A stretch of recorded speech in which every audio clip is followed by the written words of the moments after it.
Hi everyone, this is Thibaut from PlayPlay and welcome to a new episode of Free Learnings From, a podcast series where leaders in marketing and communication come and share some key learnings from their career with us.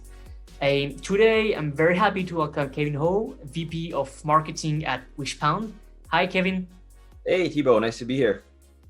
Kevin, leads marketing at Wishpound, a top B2B SaaS solution based in Canada that helps marketing teams create landing pages, track leads, and more. At Wishpound, Kevin had a very interesting career track, starting out in customer support, then moving into sales roles, and finally becoming the VP of marketing, right? Yes. Kevin, let's start with your first learning, which is about being focused. Can you explain? Yeah, definitely. So I think one of the biggest mistakes, we work with our own marketing team, obviously, and then externally, we have hundreds of clients who we work with for marketing.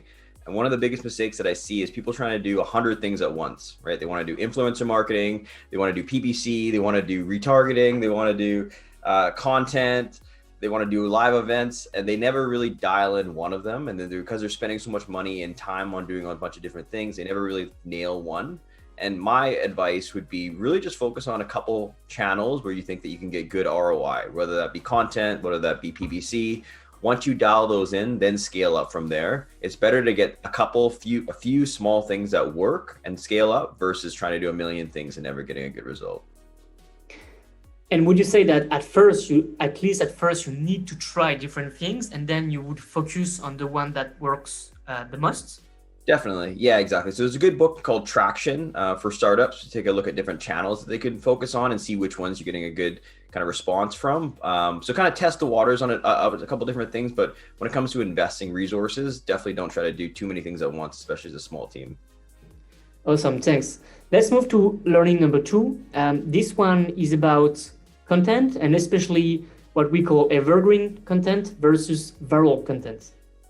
Yeah. So, when I first started in marketing, one of my first roles was the content marketer. And, I think as you look at people's content online, it's tempting to try to focus on things that get a lot of buzz, right? On LinkedIn, on Facebook, that are getting the shares. And what I quickly learned, after being in the role for a little while and looking at the analytics was that the types of posts that maybe feed your ego on Twitter and people say, hey, nice post, or we get some different reshares, aren't necessarily the ones that are driving the most value in terms of upgrades, in terms of free trial signups, in terms of sales for the company, right? So what I found is that a lot of times the more quote unquote boring content, the evergreen stuff that's on Google that answers somebody's question really simply and then has a nice plug to your company or an explanation about how you guys can help fulfill a need. That type of content tends to have a longer shelf life and also tends to provide more value. So where I think that there could still be value, we do focus a little bit on quote unquote viral content and shareability and thought leadership. I think if we're going to be focusing on content as in terms of driving business value, I would probably focus on evergreen content as a long-term strategy personally. Awesome. Super interesting. Thanks. Let's move to the third learning. This one is more a career advice, right? Yes. Yeah, so the third learning is more just kind of, I think this is applicable for every industry, not necessarily just tech or marketing. And that's basically, my dad always told me, work 2 levels above your pay grade, right? And it's basically a way of him saying, don't worry about titles, do more work, add more value, and the titles and all the accolades will come after that. And, I notice this within our team, even right now, where I'll have certain, salespeople or certain marketing reps who are looking for opportunities and will say, hey, here's an opportunity for you to start maybe branching out and doing a little bit of marketing consulting, or maybe trying this new vertical that we have in mind. And people are very hesitant to do that because they don't feel that their title is aligned with that, right? Give me the promotion first and then I'll do it. But that's not really how things work, at least in my experience in the business world thus far. It's a lot of times you've got to be willing to put in the work beforehand, plant the seed, and then the other things will come. So I would say to whoever's listening to this, if you guys are in whatever role, don't be too concerned about your job title and thinking that maybe this is going beyond my role or this is above my pay grade is one term I hear a lot, but I don't really think those things necessarily exist, especially in the startup world. Awesome.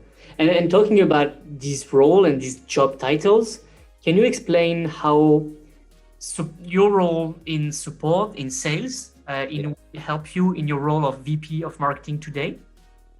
Yeah, well, I mean, it's just like for me personally, like I was in support, and then because I knew so much about the product and was helping a lot, I started jumping in on sales calls and helping on a support role there. So then I got to know the sales team really well. I told the team that I wanted to do content, so I would just stay at late after work, and I would help kind of write an article a week for the first couple months. Just it helps to jump around and to always kind of help as much as you can, and then obviously when opportunities come up, you're the best person to fill that spot. So that's what I found. Awesome. Congrats, Kevin, and thank you so much for joining us today. Really appreciate having you.